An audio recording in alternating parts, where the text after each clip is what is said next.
যেই আন্দোলন শুরু হয়েছে, আমাদের সাধারণ সম্পাদক যেটি বলেছেন, এই ধরনের একটি মিথ্যাচার, এই ধরনের একটি বিকৃত ইতিহাস জুলাইয়ের ঘোষণাপত্রে থাকবে, এটা আমরা প্রত্যাশা করি নাই। আপনারা সকলেই অবগত, গতকালকে বাংলাদেশের জন্য একটি ঐতিহাসিক দিন ছিল। সেই দিনে আরেকটি নতুন ইতিহাসের সৃষ্টি হয়েছে জুলাই ঘোষণাপত্র প্রদানের মাধ্যমে।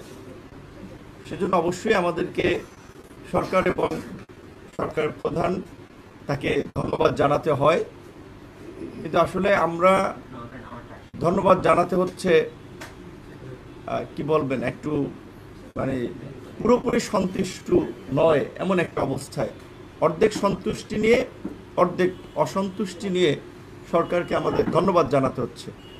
কারণ যেহেতু আমরা শুরু থেকেই বলে আসছি, এই গণ অভ্যুত্থানের মধ্যে দিয়ে গঠিত অন্তর্বর্তীকালীন সরকার আমাদের সকলের সরকার। এই সরকারের ব্যর্থতা মানে আমাদের সকলের ব্যর্থতা। এই সরকারের ব্যর্থতা মানে দেশ আর একটা নতুন সংকটে পতিত হওয়া। সেই জায়গা থেকে আমরা সরকারকে ওন করেছি, ধারণ করেছি, কিন্তু প্রকৃত অর্থে আমরা সরকারকে যতটা ধারণ করেছি, সরকার আমাদেরকে ততটা ধারণ করে নাই। সরকার শুধু ধারণ করেছে এনসিপিকে, যেই কারণে সমস্ত কর্মকাণ্ডে দেখবেন এনসিপির একটা প্রাধান্য, সদ্য নতুন দল, গঠিত দল। এমনকি এই ঐতিহাসিক জুলাই ঘোষণাপত্র দেওয়া হলো। ভাই, ইতিহাস টেনে গালগপ্প অনেক করা যায়, কিন্তু যে কোনো একটা বিষয়ে আপনাকে টু দ্য পয়েন্টে আসতে হয়, সামারিতে আসতে হয়। আমরা এই যে 10-15 মিনিট 5-7 মিনিট কথা বলি, টেলিভিশন যখন একটা নিউজ করে তখন কিছুতে কাট করে 1 থেকে 1.5 মিনিট বা 30 সেকেন্ড 50 সেকেন্ডের মূল বক্তব্যটাকে কাট করে, বিকজ প্রত্যেকটা জিনিসের একটা জিস্ট থাকে। তো এই গণ অভ্যুত্থানের জিস্ট, এই গণ অভ্যুত্থানের মূল মন্ত্র, এই গণ অভ্যুত্থানের মূল প্রেক্ষাপট ছিল 2018 সালের কোটা সংস্কার আন্দোলন। যেই আন্দোলনকে কেন্দ্র করেই, যেই আন্দোলনের মধ্যেই গড়ে উঠেছিল আমাদের ছোট ভাই বন্ধুদের, কিশোর বন্ধুদের নিরাপদ সড়ক আন্দোলন। এবং এই কোটা সংস্কার আন্দোলন এবং নিরাপদ সড়ক আন্দোলনের ধারাবাহিকতায় আমরা তরুণ প্রজন্মকে নিয়ে এই প্রথাগত রাজনীতির বাইরে আমরা সংগ্রাম চালিয়ে গেছি। এবং সেই সংগ্রাম থেকেই জন্ম নিয়েছে ছাত্র যুব শ্রমিক অধিকার পরিষদ, গণ অধিকার পরিষদ। এবং 2024-এ যেই আন্দোলন শুরু হয়েছে, আমাদের সাধারণ সম্পাদক যেটি বলেছেন, এই ধরনের একটি মিথ্যাচার, এই ধরনের একটি বিকৃত ইতিহাস জুলাইয়ের ঘোষণাপত্রে থাকবে, এটা আমরা প্রত্যাশা করি নাই। যে জুলাইয়ের আন্দোলন নাকি শুরু হয়েছে দুর্নীতি বিরোধী এবং কোটা বৈষম্যের বিরুদ্ধে। কিসের দুর্নীতির বিরুদ্ধে? কোথায় আন্দোলন শুরু হয়েছে? এই আন্দোলনের মধ্যে কোথাও লেখা ছিল, পরিষ্কারভাবে ব্যানারে লেখা ছিল 2018 সালের পরিপত্র পুনর্বহালের দাবিতে, পরিষ্কারভাবেই বলা ছিল পুনর্বহালের দাবিতে, ব্যানারটা ছিল বৈষম্য বিরোধী আন্দোলন।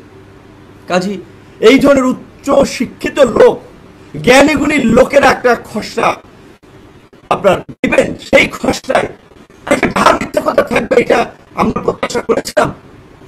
এই জন্য বলেছে মন গড়া ইতিহাস লেখা যায় না।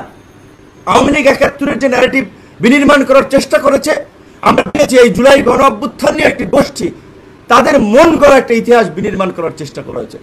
আমরা বিএনপি সুস্পষ্ট বক্তব্য চাই। আমরা যতদূর জানতে পেরেছি, এই ঘোষণাপত্র চূড়ান্ত করার আগে দফায় দফায় ফরমালি এবং ইনফরমালি বিএনপি জামাত এনসিপিকে নিয়ে বৈঠক হয়েছে। বিএনপি জামাত এনসিপি এই মিথ্যাচার স্বীকৃতি দিয়েছে কিনা, এই মিথ্যাকে ধারণ করে কিনা, আমরা সেটি জানতে চাই তাদের কাছে। আজকে প্রত্যেকটি দল আনুষ্ঠানিক প্রতিক্রিয়া দিচ্ছে, এই বিষয়ে সুস্পষ্ট তাদের মন্তব্য আমরা জানতে চাই। সেখানে আমরা বারবার এই আমি ফেসবুককে নিয়ে সমালোচনা করি, মুক্তিযুদ্ধের এককেন্দ্রিক বয়ান নিয়ে আমরা সমালোচনা করি, তাহলে কেন আমরা এই জুলাই গণ অভ্যুত্থানের 1 বছরে আমরা শহীদদের সংখ্যা নির্ণয় করতে পারলাম? কেন এই ধরনের একটা বড় ডিস্টেন্স, যেখানে জাতিসংঘ বলছে 1400, সরকারি হিসেবে 836, বেসরকারি হিসেবে বলছে 1000 খানেক, কেন এই ধরনের তারতম্য? 1 বছরের মাথায় আমরা একটা সঠিক ইতিহাস জাতির সামনে তুলে ধরতে পারলাম। এটাই সরকারের ব্যর্থতা, আমাদের ব্যর্থতা নয়। সরকার তারা সঠিক ইতিহাস তুলে ধরতে পারে নাই, তারা সঠিক তথ্য জাতির সামনে উপস্থাপন করতে পারে নাই। ঢাকঢোল পিটিয়ে একটা ঘোষণাপত্র দেওয়ার বিষয় জাতির সামনে হাজির করলেন, সেটা শুভঙ্করের ফাঁকি রয়েছে। এইখানে বলা হচ্ছে পরবর্তী নির্বাচনের নির্বাচিত সরকারের সংস্কারকৃত সংবিধান, তো তাহলে পরবর্তী নির্বাচিত সরকার সংস্কারকৃত সংবিধানে যদি এটি অন্তর্ভুক্ত থাকে, পরবর্তী যদি সরকারি ডিসিশন নেয়, তাহলে এই আপনার জাতীয় ঐক্যমত্য কমিশনের নামে এই তামাশার কি দরকার ছিল?